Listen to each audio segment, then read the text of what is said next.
సాగుపై సరైన అవగాహన లేక రైతులు సమస్యల సుడిగుండంలో చిక్కుకుంటున్నారు. మారుతున్న వాతావరణ పరిస్థితులకు తోడు క్రిమిసంహారకాల వాడకం సేద్యంలో అధికమవటంతో నేలలు నిస్సారంగా మారిపోతున్నాయని ఎన్నో నివేదికలు హెచ్చరిస్తున్నా రైతులు పెద్దగా పట్టించుకోవడం లేదు. మొన్నటికి మొన్న రైతులు యూరియా కోసం పడరాని పాట్లు పడ్డారు. రోజుల తరబడి ఎండకు ఎండుతూ వానకు తడుస్తూ క్యూ లైన్లలో పడిగాపులు కాశారు. పంటల దిగుబడి పెంచాలంటే సహజ ఎరువులు వాడాలని అధికారులు ఎంత చెప్తున్నా సరైన అవగాహన లేక రైతులు రసాయనాల సాగుకే మొగ్గు చూపుతున్నారు. అందుకే రైతులకు సహజ సేద్యంపై చైతన్యం కల్పించేందుకు నడుం బిగించింది సంగారెడ్డి జిల్లా జహీరాబాద్ కు చెందిన DDS కృషి విజ్ఞాన కేంద్రం. క్షేత్రస్థాయిలో రైతులకు కృషి విజ్ఞాన కేంద్రం అందిస్తున్న సాగు విజ్ఞానం ఏంటో మనం తెలుసుకుందాం పదండి.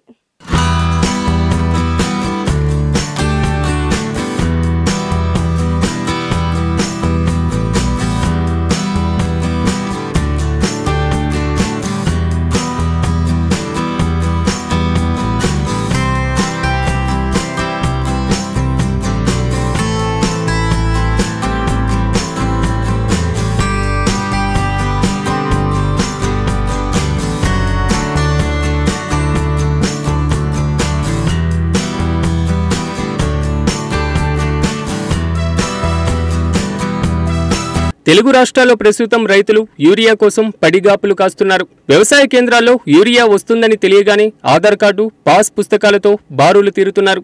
మారుతున్న వ్యవసాయ విధానాలతో రైతులు క్రమంగా యూరియాపై అధికంగా ఆధారపడుతున్నారు. కొన్నేళ్ల క్రితం వరకు గ్రామాల్లో పాడి విడిసిలేది. ప్రతి ఇంటి ముందు పశువులు, మేకలు, కోళ్లు కనిపిస్తూ ఉండేవి. వాటి వ్యర్థాలను సమీపంలోనే సేకరించి కుప్పగా పోసేవారు. తొలకరి వర్షాలు కురవగానే ఆ వ్యర్థాలు కుళ్ళిపోయి ఎరువుగా మారగానే పొలాల్లో చల్లేవారు. ఫలితంగా భూమి సారవంతంగా మారేది. అయితే రోజురోజుకు గ్రామాల్లో పశు సంపద తరిగిపోతుంది. నిస్సారమైనటువంటి నేలలకు నత్రజని అందిస్తే తప్ప మొక్కలకు జీవం రావట్లేదు. అందుకే రైతులు యూరియా ఎక్కువ మోతాదులో వేస్తున్నారు. దీనివల్ల నేలల్లో నత్రజని అధికంగా పెరిగి మొక్కలు ఏపుగా పెరుగుతున్నాయి. తెగుళ్లు కూడా అదే విధంగా వ్యాప్తిస్తున్నాయి.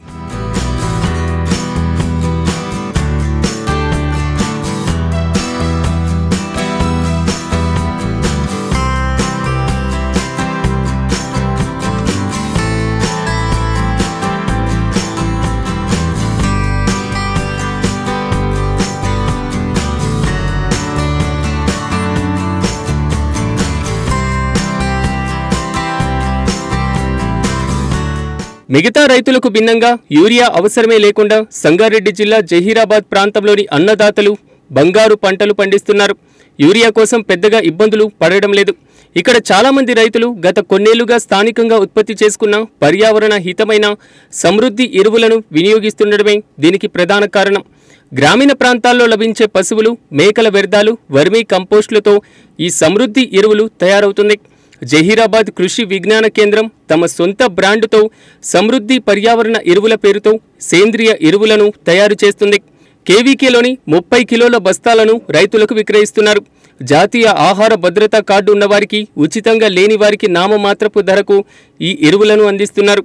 ప్రతి సీజన్లో 10 టన్నుల వరకు ఎరువు తయారు చేసి రైతులకు అందిస్తున్నారు. ఈ ఎరువును ప్రతి పంటకు వాడితే 2 ఏళ్ల తర్వాత యూరియా అవసరమే ఉండదని శాస్త్రవేత్తలు చెబుతున్నారు. నా పేరు ఈ స్వామి. నేను మన DDS కృషి విజ్ఞాన కేంద్రంలో భూసార పరీక్ష నిపుణుడుగా గత 12 సంవత్సరాలుగా చేస్తున్నాను. అయితే మనకి సమృద్ధ ఎరువు అనేది ఎలా వచ్చిందంటే, మనకు 2016లో మనకి ఊళ్ళ నుంచి పిడికల ఎరువు, మేకల ఎరువు తీసుకునేవాళ్ళు మన DDS వాళ్ళు. సో అది ఏంటంటే వాటిలో స్టాక్ ఎక్కువ ఉండడం వల్ల మనకి పిడికలేరు కానీ మేకలేరు కానీ డైరెక్ట్ వేయడం వల్ల, ఇప్పుడు పిడికలేరు తక్కువ వేస్తేనేమో దాంట్లో న్యూట్రియంట్స్ తక్కువ ఉంటున్నాయి.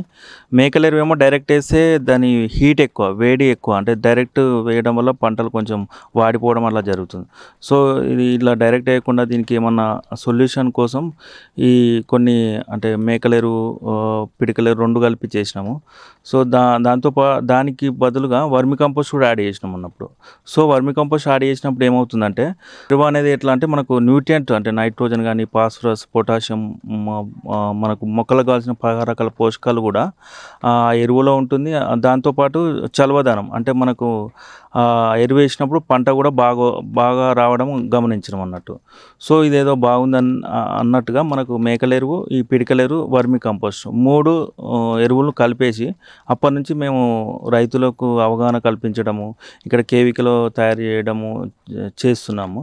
సో ఇది ఏంటంటే మనకు పిడికలెరువు కానీ మేకలెరువు కానీ రైతుల నుంచి సేకరిస్తాం. మనకు రేజింతలు కానీ మలిగి ఇట్లా అల్గోలు ఇట్లాంటి విలేజ్లో తీసుకుంటాం మేము, మన DDS రైతుల నుంచే తీసుకుంటాం. సో ఇది ఎప్పుడు సేకరిస్తాం అంటే మేము ఎండాకాలంలో సేకరిస్తాం. ఎందుకంటే మనకు వర్షాకాలం ఏంటంటే పదన ఉండడం వల్ల అవి పొడి చేయడం కష్టం అవుతుంది. కాబట్టి మేము ఈ పిడికలెరువు కానీ మన మేకలెరువు కానీ ఎండాకాలంలో సేకరిస్తాం. సో వాళ్ళు ఏం చేస్తారంటే ఆ పిడికల్ని పొడి చేసి తీసుకొస్తారు. మేకలు కూడా గొతికలు ఉంటాయి కదా, ఆ గొతికలతో కాకుండా దాన్ని పొడి చేసి దాంట్లో మన గింజలు అవి వచ్చి తీసేసి జల్లెడ పట్టుకొని మనకు తీసుకొని వస్తారు అన్నట్టు. సో మన దగ్గర వర్మి కంపోస్ట్ ఇక్కడ కేవికలో వర్మి కంపోస్ట్ ఆల్రెడీ తయారు చేస్తాం కాబట్టి, సో ఈ కేవిక నుండి వర్మి కంపోస్ట్ తీసుకొని ఆ రైతుల నుంచి ఈ 2 ఎరువులు తీసుకొని మేము సమృద్ధి ఎరువు చేయడం ప్రతి సంవత్సరం కూడా ఒక 8 నుంచి 10 టన్నుల వరకు రైతుల ఆర్డర్ని బట్టి మేము తయారు చేస్తున్నాం ఇక్కడ. సో ఈ మేకల ఎరువు ఏంటంటే మనకు కొంచెం ఎక్కువ తీసుకోవాలి. ఈ వర్మి కంపోస్ట్ కన్నా పిడికల ఎరువు కన్నా కొంచెం ఇప్పుడు 4 గంపలు తీసుకునే దగ్గర 4 గంపలు మేకల ఎరువు తీసుకుంటే ఒక 3 గంపలు వర్మి కంపోస్ట్, ఒక 3 గంపలు ఈ పిడికల ఎరువు తీసుకోవాలన్నట్టు. సో అలా తీసుకుంటే ఏంటంటే మనకు ఈ మేకల ఎరువులో న్యూట్రియంట్ కాంపోజిషన్ ఎక్కువ ఉంటుంది.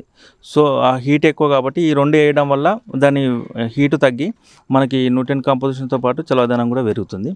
సో ఇది మాకు రైతులు గత 10 సంవత్సరాల నుంచి కూడా తీసుకెళ్తున్నారు. చాలా బాగుందని అంటే వర్మి కంపోస్ట్తో పోల్చి ఇది కొంచెం బెటర్గా ఉన్న రిజల్ట్ కూడా వస్తున్నాయి. అల్లం రైతులు ఎక్కువ తీసుకుంటున్నారు. ఉగ్గేళ్ళు కానీ రంజులు కానీ రైతులు మామిడి తోటలకు వేస్తున్నారు. ప్రతి సంవత్సరం కూడా రైతులు ఆర్డర్ని బట్టి చేస్తున్నాం. జహీరాబాద్లో 15 ఎకరాల విస్తీర్ణంలో ఉంది DDS KVK. ఒకప్పుడు ఎడారిని తలపించే ఈ ప్రాంతం వర్షాపాతం కూడా తక్కువగా నమోదయ్యేటువంటి ప్రాంతం ఇది. అలాంటి నేలలను ఇప్పుడు సస్యశ్యామలం చేశారు. ఈ 15 ఎకరాల్లో అనేక రకాల పంటలను పెంచుతున్నారు. అడవి రకాలు, ఔషధ మొక్కలు, కూరగాయలు, పూలు, పండ్లు, అలంకరణ మొక్కలు ఇలా ఎన్నో ఉద్యాన వ్యవసాయ పంటలు కనిపిస్తుంటాయి. అంతేకాదు అంతరించిపోతున్న దేశీయ పంటలను పండిస్తున్నారు.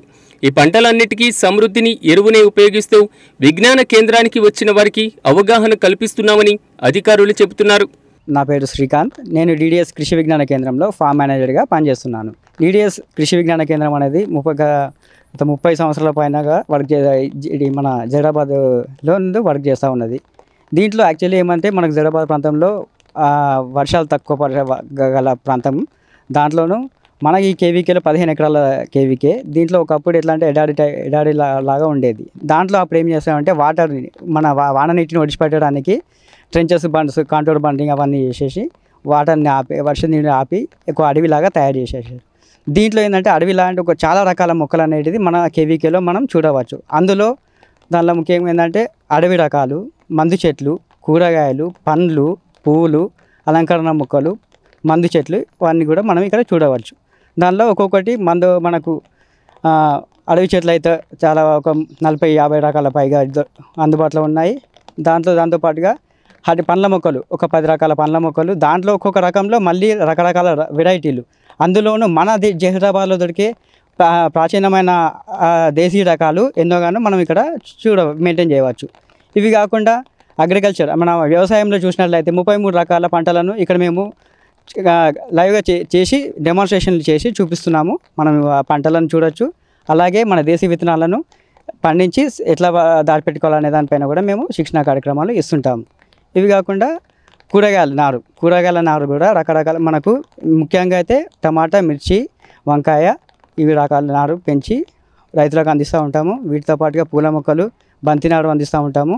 ఇవి కాకుండా కొన్ని రకాల మనకు ఇంతకుముందు కాలంలో మందు మొక్కలను వైద్యానికి ఉపయోగించేవారు. అలాంటి కొన్ని రకాల మందు మొక్కలను కూడా మన కేవీకేలో పెంచి వాటి గురించి కూడా ట్రైనింగ్స్ అనేది ఇవ్వడం జరుగుతుంది. ఇవి కాకుండా పశువుల గ్రాసంకి గాను సపరేట్గా 10 రకాల పశుగ్రాస మొక్కలను కూడా మనం ఇక్కడ లైవ్ డెమోగా చేసి చూపిస్తున్నాము. వీటితో పాటుగా అజోలా కూడా ఇంకొకటి దాంతో కూడా అవి చేస్తున్నాము. ఇవన్నీ ప్రతి ఒక్క మొక్కలను మాకు పెంచడానికి మేము స్వయంగా మా కేవీకేలోనే రకరకాల సేంద్రియ ఎరువులను తయారు చేస్తాము. దాంట్లో వెర్మి కంపోస్టు, సమృద్ధి ఎరువు, ఇవి నాడప్ కంపోస్టు ముఖ్యమైనవి. వీటిని వాడి ఇవన్నీ ఈ మొక్కల అనేది పెంపకం అనేది జరుగుతున్నది. వీటిపైన కూడా మేము ఎలా తయారు చేసుకోవాలనేది దానిపైన కూడా శిక్షణ కార్యక్రమాలు అనేది చేస్తున్నాము. అయితే మనం ఏంటంటే ఖాళీ మొక్క పెరుగుదల ఒకటే మనకు అవసరం కాదు, దాంతోపాటుగా మనకు సస్యరక్షణ కూడా ఎంతో అవసరమైనది. కాబట్టి దానికి ఆ సస్యరక్షణ కోసము మనకు క్రిమి కీటకాలను అదుపు చేయడానికి రకరకాల కషాయాలు తయారు చేస్తున్నాము. వాటితో పాటుగా మేము అదుపు చేయడానికి స్టిక్కీ ట్రాప్స్, ఫెరోమోన్ ట్రాప్స్, మిగతా వాటి కూడా ఉపయోగించి లైట్ ట్రాప్స్ ఇవన్నీ కూడా ఉపయోగించి వాటిని మనకు పంటను ఎట్లా సంరక్షించుకోవాలనేది ఇక్కడ చేసి చూపిస్తున్నాము లైవ్. ఇవన్నీ ప్రతి ఒక్క మొక్కలను మాకు పెంచడానికి మేము స్వయంగా మా కేవీకేలోనే రకరకాల సేంద్రియ ఎరువులను తయారు చేస్తాము.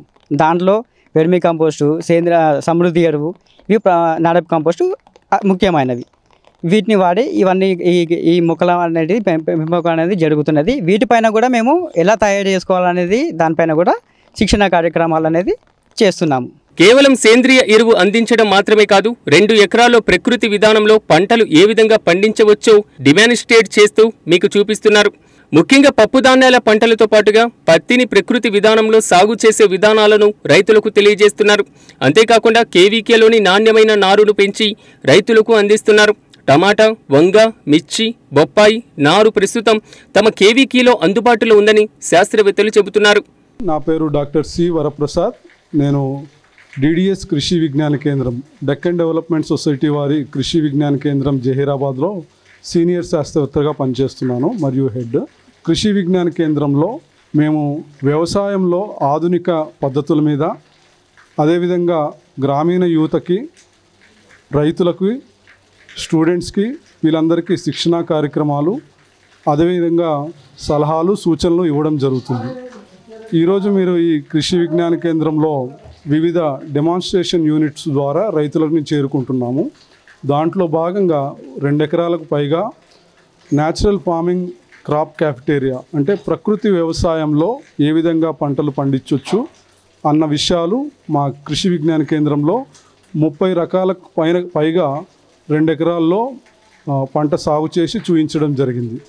దీంట్లో ముఖ్యంగా పెసర్లు, తైదలు, అదేవిధంగా రెడ్ గ్రామ్, వివిధ రకాల పంటలతో పాటు ఈ సంవత్సరం మనం పత్తిని ఆర్గానిక్ పద్ధతిలో అంటే న్యాచురల్ ఫార్మింగ్ పద్ధతిలో ప్రకృతి వ్యవసాయంలో పత్తిని ఏ విధంగా పండించవచ్చు అన్నది డెమాన్స్ట్రేట్ చేసి చూపించడం జరిగింది. దీంట్లో భాగంగా రైతులు ఎంతోమంది వచ్చి ఇక్కడ వీక్షించి తెలుసుకుంటున్నారు. అంతేకాకుండా డిడిఎస్ కృషి విజ్ఞాన కేంద్రంలో వివిధ నారుని మేము పెంచి రైతులకు కావాల్సిన సమయంలో ఇవ్వడం జరుగుతుంది. మా దగ్గర టమాటా నారు, అదేవిధంగా వంకాయ నారు, మిర్చి నారు, ఈ మధ్యకాలంలో బొప్పాయి నారును కూడా మేము పెంచి రైతులకు ఇవ్వడం జరిగింది. అంతేకాకుండా డిడిఎస్ కృషి విజ్ఞాన కేంద్రంలో గత 10 సంవత్సరాలుగా సమృద్ధి ఎరువు అనే ఎరువును మేము తయారు చేయడం జరుగుతుంది. దీని ముఖ్య ఉద్దేశం రైతులకు ఉపాధి కలిగించాలనే ఉద్దేశంతో రైతుల దగ్గర నుంచి మేము పిడకల ఎరువు, అదేవిధంగా మేకల ఎరువుని విక్రయించి వాళ్ళకు ఉపాధి కలగజేయడంతో పాటు వాటిని మా దగ్గర ఉన్న వర్మీ కంపోస్ట్తో మిశ్రమంగా తయారు చేసి రైతులకు ఎన్రిచ్డ్ కంపోస్ట్ అంటే సమృద్ధి ఎరువు రూపంలో ఇవ్వడం జరుగుతుంది. ఈ మధ్య కాలంలో రైతుల్లో బాగా అవగాహన కలగడం ఒకటి, అదేవిధంగా అల్లము ఇటువంటి రైతులు చాలా మంచిగా మొగ్గు చూపుతున్నారు. ఎందుకంటే దీనివల్ల భూమి మంచి గుల్లబారడంతో పాటు సేంద్రియ పదార్థం పెంచడము, అదేవిధంగా ఆర్గానిక్ కార్బనం పెరగడం వల్ల మొక్కకు కావాల్సిన అన్ని పోషకాలు అందడంలో ఈ తోడ్పడుతుంది. అందుకు ఈ మధ్యకాలంలో ఈ సేంద్రియ పదార్థాన్ని పెంచడంతో పాటు ఈ సమృద్ధి ఎరువు అనేది రైతుల్లో బాగా అవగాహన పెరిగింది. అదేవిధంగా రైతులు మా దగ్గరకు వచ్చి కొనుగోలు చేయడం జరుగుతుంది.